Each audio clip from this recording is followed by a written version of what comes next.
Okay. Hi. We don't have a lot of time. In fact, we have even less than 15 minutes. I'm supposed to be in the machine room running a workshop about now. So, let's move fast. Close your eyes. Everybody, close your eyes. I also don't have speaker notes, which would be really helpful if we can get that resolved. Guys, up the back. My speaker notes are not visible to me. Did you hear that? I have no speaker notes.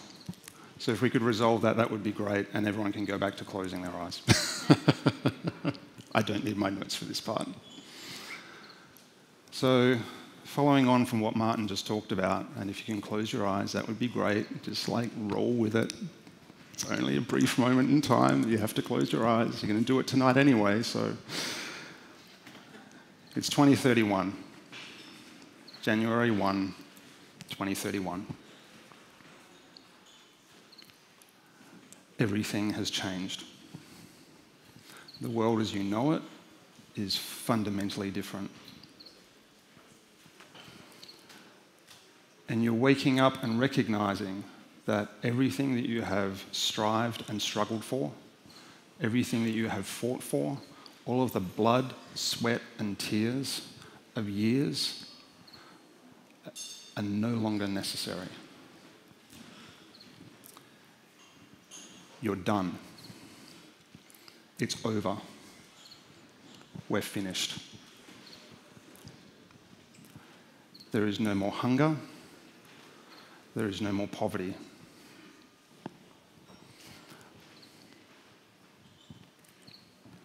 There is no more hunger and no more poverty. Education is universal and ubiquitous. Our oceans, our rivers, and the land are thriving and abundant. Our societies are just and equitable. And all humans stand together as they were born, as equals. And so while we're waking up on January 1, 2031, knowing that there is still so much more to do, today, at least, we can put down our swords and we can rest for just one day. Because tomorrow, we're going to have to wake up and ask ourselves, what do we do now? And so if you open your eyes now, and just come back to today. It's Friday. It's a beautiful Friday. One simple, elegant day. Today, 1,800 children will die from lack of access to clean water and sanitation.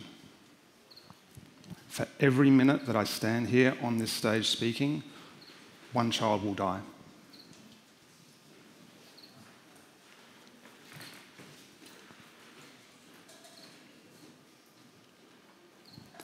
I got my notes for a moment.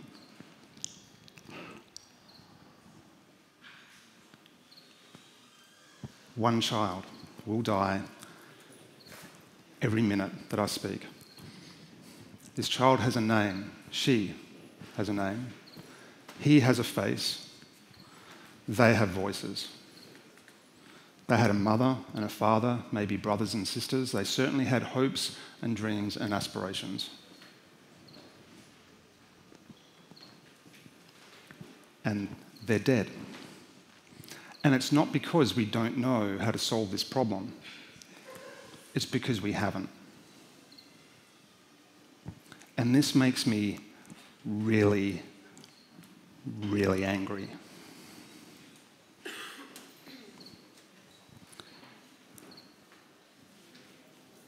Because it's easier to be angry than to give way to the inconsolable grief that this has happened on my watch.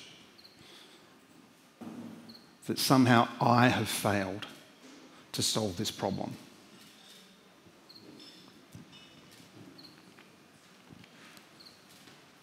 And I imagine it makes you all angry too. Pick a problem, any problem. If you're not mad about it, you're in the wrong room. And the thing is, I'm always going to fail. I'm always going to fail these kids. I'm always going to fail climate change. I'm always going to fail social justice. I'm always going to fail gender equity. I am going to fail every moment of every day for the rest of my life. Because I don't have the answers. And frankly, neither do any of you. But maybe we do. And that's the whole point. On last estimate, this is the funding gap required to address the United Nations Sustainable Development Goals. $50 trillion. It's kind of a big number. If that number's too big for you, let's just pick one. SDG 6, water, sanitation and hygiene for all, $1.7 trillion. The largest single construction project in history was the International Space Station. It cost $150 billion, and it took 15 countries 13 years to build it.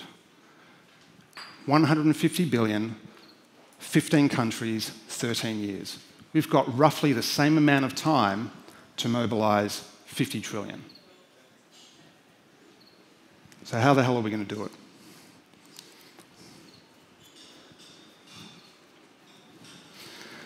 Well, I know what we're definitely not going to do. We're not going to give up, clearly. That's why we're all here.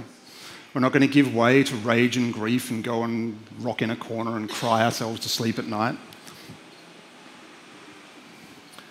What we're going to do, what we need to do, is to marshal all of our resources, all of our knowledge, all of our innovations, all of our capital, and put them all on the table.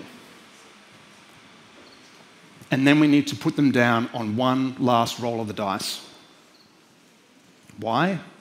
Because the price of failure is already everything.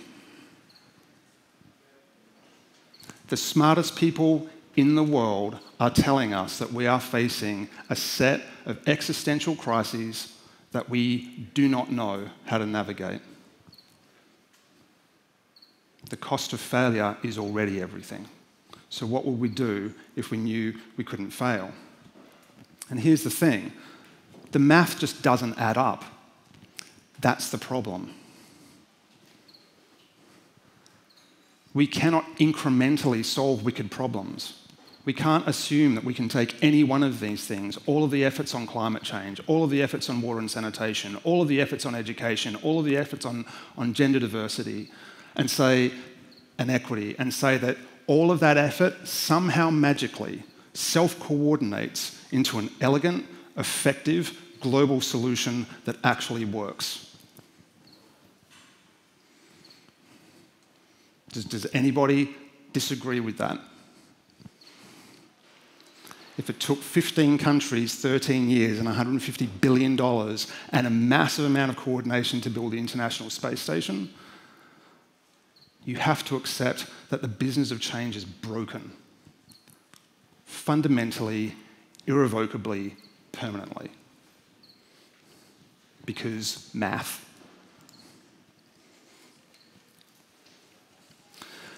We are being strangled by the status quo. And don't worry, it gets better. Start off gloomy. We're being strangled by the status quo. Citizens are treated as beneficiaries or consumers. The language of beneficiary is insulting. Eliminate it.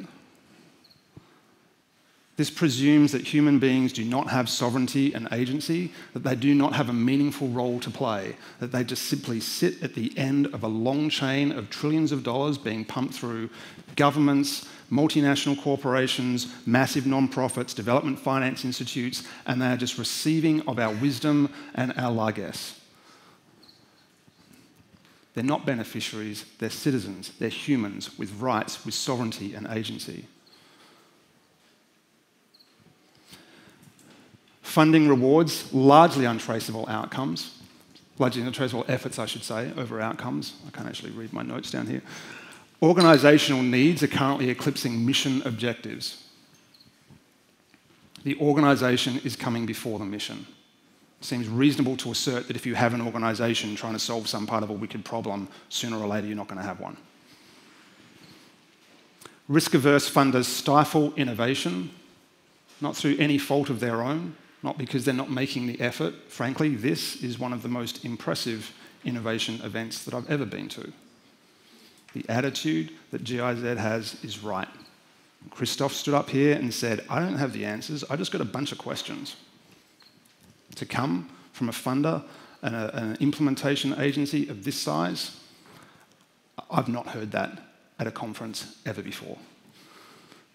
There is a massive and unconscionable replication of effort. And you know this if you're working in any one of these spaces. People doing the same things over and over and over again. At last count, there were 6 water ATMs in Africa. Why? If one works, scale it. There is disagreement on data standards and protocols, and the systems that we build are not interoperable.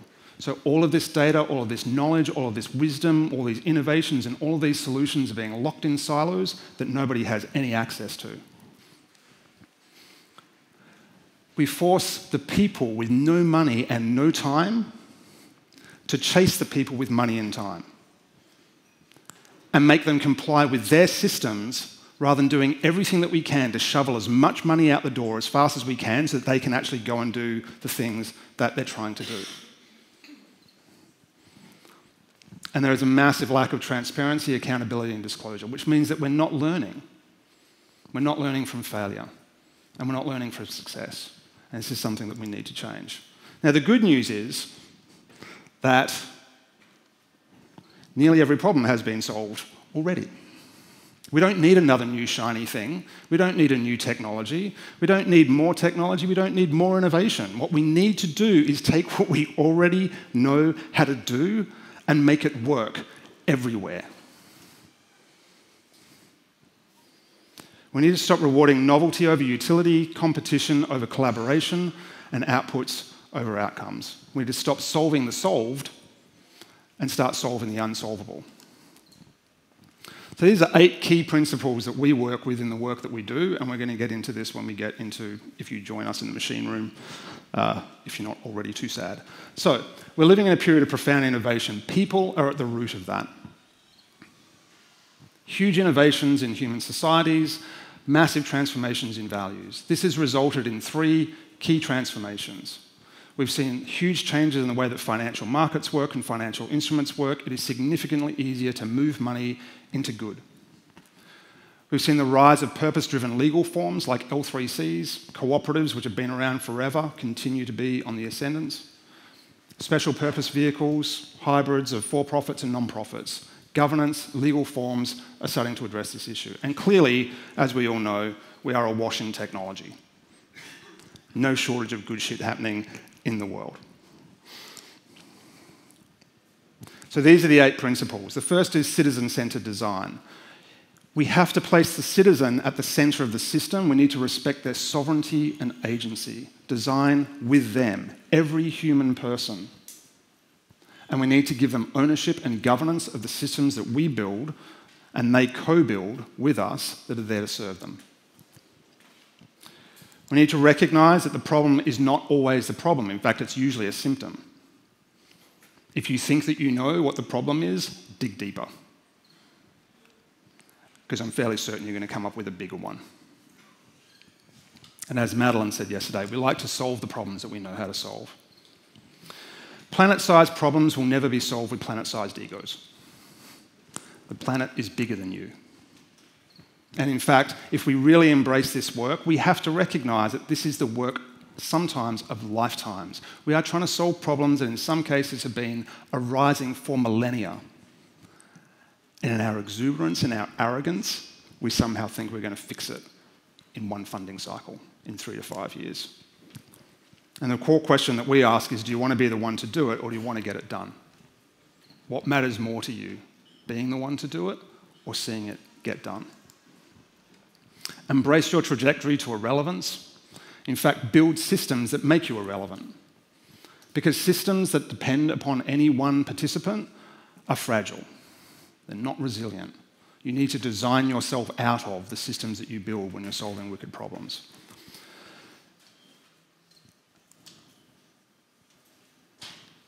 Funders have a minus 100% expectation of return. Start acting like it. You are never going to see the money again. Ever. If you're making grants, it's not coming back. Move it out faster. Stop acting like banks and making people who are trying to get really important shit done wade through mountains of paperwork and deal with your Byzantine processes. It's unconscionable. Move the money faster. If you value the problem, you can value the improvement. This is something we're going to talk about later. I can't really give you very many examples. Collaboration is a functional requirement. Embrace that. As technologists, we understand that. The only way we're going to solve these massive problems is together. We can't do it on our own. So we have to build systems that have collaboration at their core. I clearly got ahead of myself. There's no single entity with the capital to address any one of these issues, so collaboration clearly isn't a buzzword. No one has the intellectual or operational capacity to take $1.7 trillion and go and solve water and sanitation, and no entity has $1.7 trillion to give it to them. But by re-engineering our systems, we can create collaboration and funding at an unprecedented scale. This is one of everyone's favourite quotes in the world of innovation. And yet the thing about the business of change is that the business of change continues to be the same. We haven't actually built a new paradigm.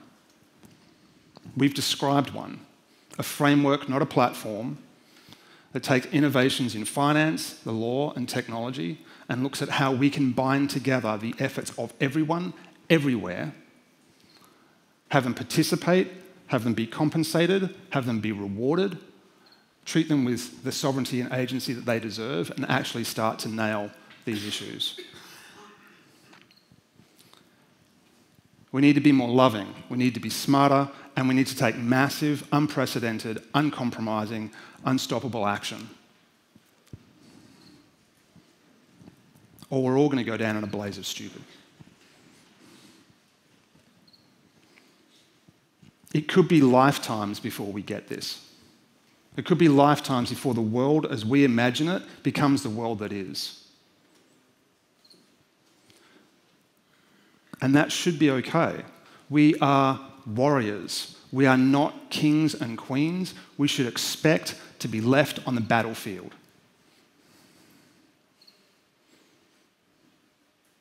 The rewards we're not going to feel. So here's the simple truth. I'm not interested in preserving the status quo. I want to destroy it. I want to build a fire so big that it can be seen from space. That we throw our assumptions on it, that we throw our arrogance on it, that we throw all of our ideas about how we're going to somehow magically, incrementally, by waving a wand, fix everything without actually doing the things that need to be done. I want to take all of that and set fire to it. Because the only way, the only chance we have as a species is together.